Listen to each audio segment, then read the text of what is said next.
This is really incredible, because if you go back to 95 and 96, and the last government shutdown, which knocked a half a point off of GDP in the United States, at least Gingrich was in charge of his caucus.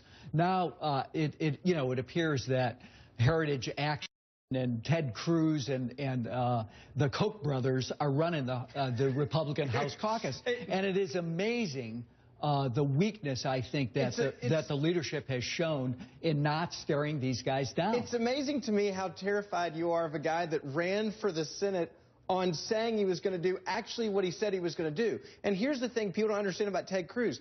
Ted Cruz did not come to Washington, D.C. to make friends with John McCain and Lindsey Graham or with John Boehner. He went there with the people and he said, this is how I'm going to get elected. This is what I'm going to do. But let me say this real quick. This is important. John McCain and Ted Cruz are two totally different people. And John McCain says, I don't like you because you're getting too much press. I don't like you because you're being too effective. That's what it boils down to. Let me step beyond the personalities, because personalities will come and go.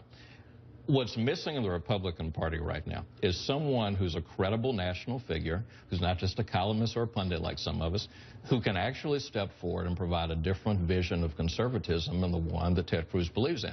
There is room in the Republican Party for a vision of conservatism that says, yeah, we don't want to fix health care in this big, bloated, bureaucratic way if the Democrats want to do it. But we do think that we can figure out ways to deal with the problem of the uninsured. We think we can deal with the problem of businesses and cost containment, but we can do it in a better, more constructive way. And on issue after issue, on food stamps, there is a vision of the Republican Party that says we're not going to throw the program out and gut it, but we can reform it and make it better. That reform vision is missing on the national stage, and that ought to be the counter to Cruz. Yeah, if it's Obama against Cruz, of course it's easy for Republicans to line up. I think there's a lot missing on the national stage for Republicans, and I'm not afraid of Ted Cruz. I don't find Ted Cruz scary. No, let me finish here.